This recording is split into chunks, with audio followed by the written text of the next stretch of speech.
Hello, my name is Tomas. I'm an architect at Oracle working for Project Helidon. And today I will talk about Java and Project Loom and how to achieve synchronous performance. We will start by a short introduction into Project Helidon. So Helidon is a framework for developing cloud-native microservices. And currently we have two flavors of Helidon. We have a reactive flavor, which we call Helidon SE, to implement high-performance services with really low latency. We also have a declarative version, which we call Helidon MP. It's using inversion of control. And it supports modern Java standards, such as microprofile and a subset of Jakarta Enterprise Edition. There is also a third missing flavor here, which would be blocking. And this is something new, and I will talk about it later in the presentation. A very short thing about Helidon packaging. We support the following three packaging approaches. You can have a hollow executable jar. You can have a J-Link image. J-Link image is a packaging which contains pre-built Java runtime environment, which only contains modules which are required by your application.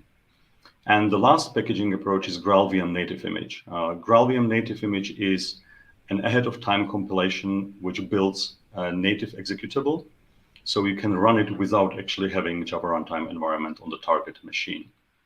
All of these are easily containerized and deployable to Kubernetes. So after this short introduction into what Helidon is, I want to talk a bit about what problem are we trying to solve with a service framework such as Helidon. So in general, you have heavily concurrent environment because most of these services are running HTTP, gRPC, or messaging. All of these need to have calls to other systems. And again, you may call a database, again, messaging or other services through HTTP. And what is the common thing that we have when deploying services? We are limited by memory and we are limited by CPU. For Java, this means there is a limited number of platform threads that you can use. Each platform thread is using a certain amount of memory, which is not negligible. And the limit is within hundreds to thousands of threads that you can start. In general, we also have a requirement to return with very low latency. So the requests are not designed to be long running. And I will talk a bit about it later, what to do when you need to have a long running or longer running process. So with all these limitations that we have and requirements that we have in mind, what is the solution to write a really fast system? So the current solution that we have been using for the last years is reactive programming. In Helidon, we do this using Helidon SE, as I said before. It is fully reactive with back pressure support and non-blocking. Most of frameworks that are out there that do reactive programming in Java are based on NETI protocol server, which uses an event loop, which is a small number of threads that are processing all requests that are coming in. In Helidon, we use reactive streams implementation based on Java Flow API. Java Flow API defines publisher and subscriber. In our case, the two implementations that we have are single and multi, where multi is a full implementation of a publisher and single is an implementation of a publisher that publishes a single element. And in addition, single also implements completion stage.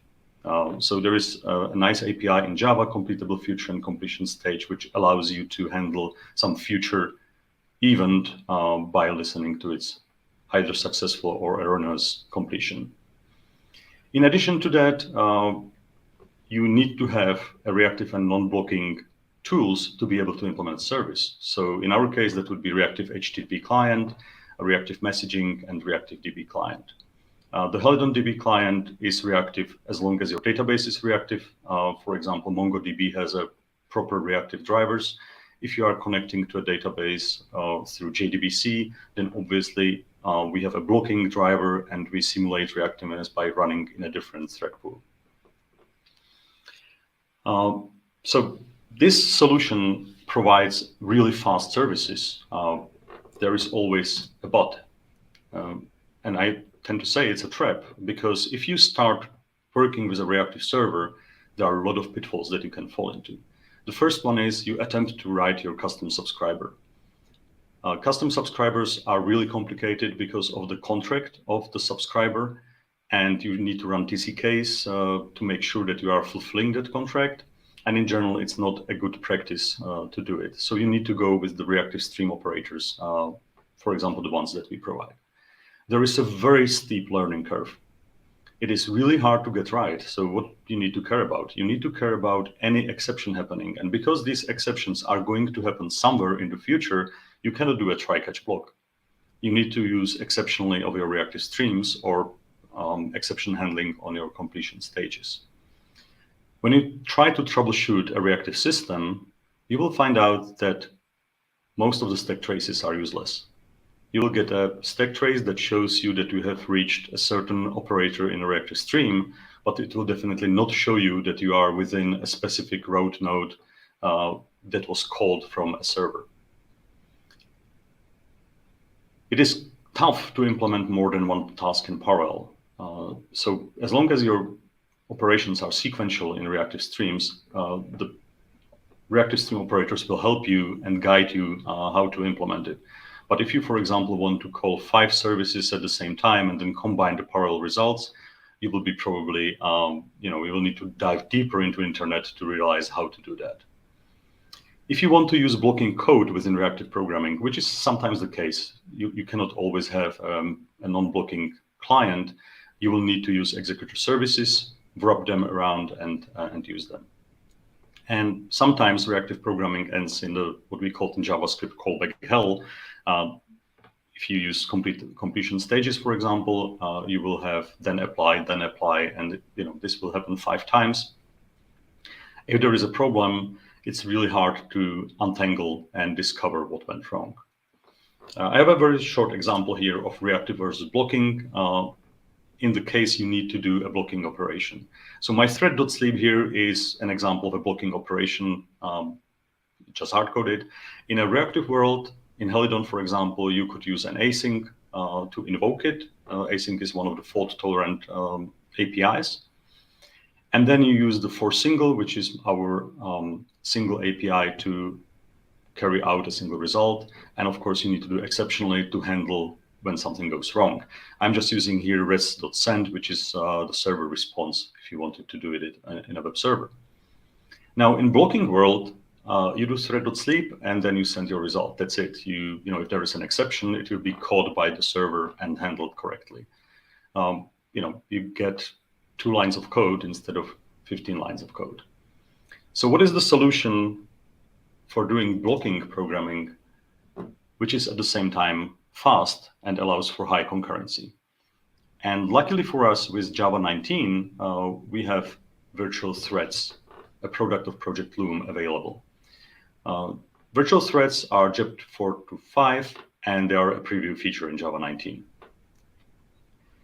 So the news that we have in Java is that you can have 2 types of threads. You can have a platform thread, which is the same thread that we used to have since Java 2, or you can start a virtual thread. If you start a virtual thread, then blocking operations do not block the platform threads. So basically, you are assigned a platform thread, usually from the forkgen pool. You run on it, and when you reach a blocking operation, the platform thread is returned to the pool, and your virtual thread is not using anything. And the virtual threads are using really a small amount of memory, so you can have hundreds of thousands or millions of them. When you use virtual threads, you suddenly have useful stack traces. When something wrong happens, you will just see a stack trace that really goes from the listener on the web server all the way to the code that failed. And this basically brings the old naive approach to coding in Java. You can just do one step after another, then return a response. And if it blocks, it's not a problem. It will not destroy your server and performance. So how do we treat virtual threads in Helidon? First, I will talk a bit about history. We actually support virtual threads in Java since Helidon 2.0. where it was a preview feature as well, with a slightly different approach, and it was only available as an early access build from Java. Since a few days ago, we have released Helidon 4.0 Alpha 1, which is requiring Java 19, and it requires virtual threads. And within this release, we introduce a new flavor of Helidon, which is called Helidon Nima. So Helidon Nima is a server that is designed for virtual threads from the ground up. It was created in cooperation with the Oracle Java team to make sure that we do the things right. And one of the conditions we had when we decided to build it was that we will only continue building if the performance is comparable to Netty. Because if it's not, then it doesn't make sense to switch from Netty, and it would be still more performant to use it. But if we can achieve the same performance, we are free to go. And as you can see on this presentation, we are introducing Helidon Nima. So we manage that task, and Nima will be a heart of our next Helidon release if virtual threads are a production feature in Java. So what are the features of the server? It's a basic HTTP 1.1 server that supports pipelining on the server side. We have HTTP 1.1 server and client implemented right now, and that's the core of server. In addition to that, there are several modules that add additional protocols. So we have HTTP 2 prototype, which supports both HTTP 2 over plaintext, either prior knowledge or upgrade from HTTP 1. And it supports HTTP 2 over TLS using application layer protocol negotiation. Again, we have an implementation of server, and client implementation is in progress right now. We have a gRPC prototype server, which is, again, available as a separate module, and that is based on HTTP 2, of course. We have a WebSocket server prototype, again, upgrading from HTTP 1. And the whole server is designed to be extensible to other TCP protocols. So if you want to have a TCP protocol that is not HTTP, you can build it on top of Nima. If you want to upgrade from HTTP 1 to another protocol, you can build it easily on top of Nima. If you want to have an HTTP 2 sub-protocol, something that is based on HTTP 2 but is doing something slightly differently, such as gRPC, again, it's extensible and you can do it easily with Nima. We have also introduced testing support. There is a very simple way to do unit and integration tests when using HTTP with actually integration is with JUnit 5. So the most important thing is what is the thread model, and we are talking about virtual threads. So how are we utilizing them? So first, we are actually using platform threads for the socket listeners, and the reason why we are doing that is because there is a small number of them. Socket listeners are usually a few. There is one for each open port on the server. Most applications that you build will have probably 2 ports open or 1 only. Then each connection that is created uses 1 virtual thread to read bytes and handle routing, and up to 1 virtual thread to write. And I will talk a bit about it later in the challenges we have faced. In HTTP 2, we use 1 virtual thread per stream, and stream is equal to a request-response interaction. And this is one of the really interesting parts when we get to performance, and I will notify about it again. In addition to the basic server features, there are also modules that can add additional higher-level features to Nima. So we have access log support, we have course support, static content, tracing, both open telemetry and open tracing, and support for health checks. We are working on other features that we have currently in Helidon SE and MP, such as security and metrics. They will be introduced in later alpha releases.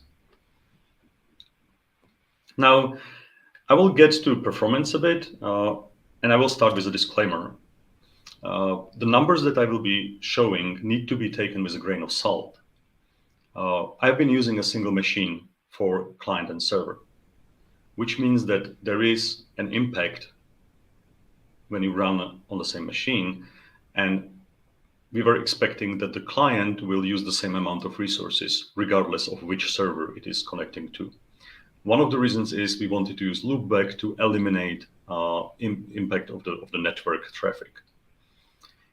We are using different Java versions because Nima requires Java 19 with preview features, and other frameworks may not be designed for that. So we have used the versions of Java that they have in the Tech Empower benchmark. So the code for the other frameworks is the code that you can find in Tech Empower GitHub repository. I'm not using the Tech Empower benchmark, but using the code that was used there. So for versions, Netty is version 4.1.36 with pure handler. So there is no higher level framework. I wanted to test against Netty specifically. Helidon SE is version 2.5.1, and Helidon Nima is the Alpha 1 version that is available at the time of this presentation. For clients, for HTTP 1.1, I was using the WRK client, which is also used by Tech Empower benchmarks. And for HTTP 2, I was using H2 load. Now, a note for the HTTP 2 implementations, I had to modify the source code of the Tech Empower benchmarks for Netty and the other frameworks because Tech Empower is not using HTTP 2. So there was some coding done, which was according to the documentation of those frameworks. So now let's get to the numbers. That's the really important part. On the left is a request response where the request is a GET HTTP request and response is a small JSON entity. On the right is a plain text response over HTTP2. Now, as you can see, we have definitely reached the target. We are on very similar performance as Netty. And one of the really interesting parts that I find here is that if you look at HTTP2, you know that each request response is a virtual thread, and we are achieving more than 800,000 requests per second on, a hardware running a single CPU i9. 800,000 requests per second, 800,000 virtual threads created, and the JVM is doing really well. So I think that's a very good proof that virtual threads are doing what they are supposed to do, and the Java team has handled it really nicely. I have included Helidon SE because it's, again, a bit higher level framework here. The reason why it's slower is first because we have more features there. It's doing tracing and context handling by default. And second, because the transition from Netty API to reactive streams obviously has some overhead as well. In addition, there is Drop Wizard, and again, it's a bit unfair for me, but I wanted to show a framework that has inversion of control and like a full-featured framework running JAX-RS and injection. So that's why we see it here to compare. And as I said before, these numbers were really good looking for us, so we decided we will continue with Nima, and you will see further versions running on top of it. So now let's have a look on some of the challenges that we faced. So first challenge is obstruction of threads. And we have seen this many times that people are complaining, like, what do you do with virtual thread when you have an obstruction? An obstruction is a long-term full utilization of a thread that probably requires usage of things such as thread.yield. Now, the answer to that is this is a problem in both worlds. It's a problem in reactive, it's a problem in virtual threads. And the reason is that if you obstruct a thread in reactive, unless you have some additional features of running on a different thread than the reactive server is running on, you will block one of the threads of the server. Well, not block, but obstruct. But it means still that that thread will need to carry out a long-running task. And during that time, it will not be capable of handling other requests coming into the server. So you degrade performance heavily because there is a very low number of threads. If you do this with Nima, you will consume the pinned thread from the forgery pool. So your virtual thread will be just running on the platform thread for the duration of the request. And of course, if you do this concurrently with many requests, you will eventually degrade server performance as well, because forgery pool will either need to increase the number of threads and decrease performance overall because of the context switching and so on, or you will actually run out of resources. So what is the solution to this? In both cases, you should be using a custom executor service with a limited number of platform threads that will take care of your obstructing tasks. And in reactive, you can complete a completable feature and then return a response. In blocking, you would block until the processing is done. You can just do future.get or similar approach and then return your response. So now let's have a look at some of the challenges we have faced and how we have solved them. So first one is byte buffer reuse, which was a very interesting insight for me because most of the high performance servers are doing reusability of buffers. So the buffers are created just once, most likely in native memory, and then reused by different requests. And of course, with virtual threads, when you need to run thousands to tens of thousands threads at the same time, the congestion you get when trying to handle this is quite high. And we found out that it's actually faster for us to create new byte buffers and let the garbage collector do its work. So very similar results regardless whether the buffers were native or heap. Asynchronous writes was a second problem. As I've said before, you can have a separate virtual thread writing your responses. And the reason is that on Linux, when using pipelining in HTTP 1.1, it actually improves performance up to 3 times. When not using pipelining, there is no additional advantage. This can be disabled. We will probably switch to have default without asynchronous writes. Because in most cases, if you want to do something like pipelining, you better switch to HTTP 2. Next set of challenges, whether to use blocking or non-blocking sockets or socket channels. And again, after a lot of testing and validation with Oracle Java team, we found out that the best performance is actually achieved with blocking sockets. So we are using server socket, and when we accept a socket from it, we just use the old school approach of accepting it and running a new virtual thread to process it. And when we process it, we are using input stream and output stream. So everything is blocking. And this leads me to the other thing that we have learned. You need to learn to code blocking.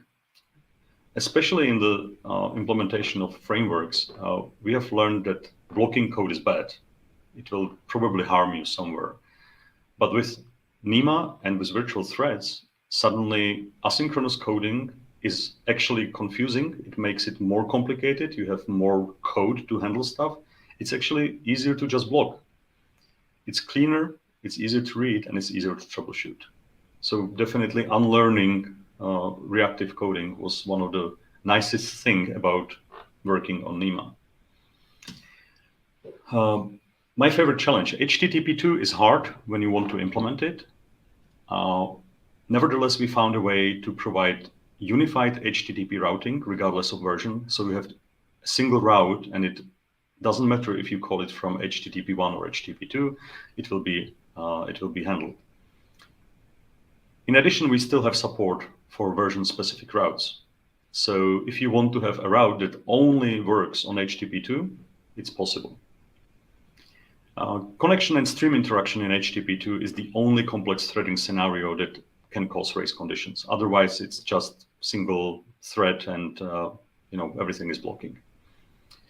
gRPC was a pleasant surprise. When we tried it first time, we found out that when you use HTTP 2, it's quite simple to use marshals from gRPC IO without the need to use the netty gRPC. So the result is that we can actually serve all the protocols that we talked about on a single port in Nima. So there is a single port that is serving HTTP 1, HTTP 2, gRPC WebSocket, no problem.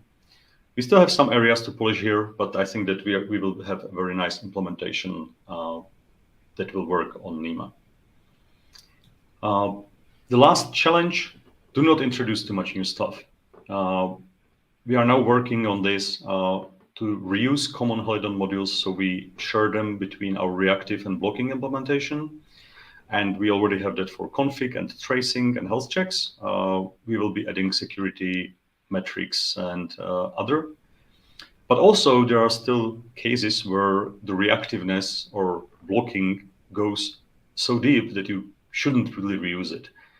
So for example, for fault tolerance, we have decided to re-implement it, and we have one for reactive because it uses directly our implementation of operators, multi and single. And we have a fault tolerance, which is blocking because the concept is very different. Static content is another case like that. So the next slide is showing how you can find more information. I would definitely recommend to look at the Medium article. I have written one with introduction to Helidon Nima, and there is a link to a GitHub repository with an example that compares reactive program and blocking program, both written with Helidon. We are looking forward to your feedback as well. And with that, I would really like to thank you for watching this presentation, and I hope you enjoy the rest of Cloud World.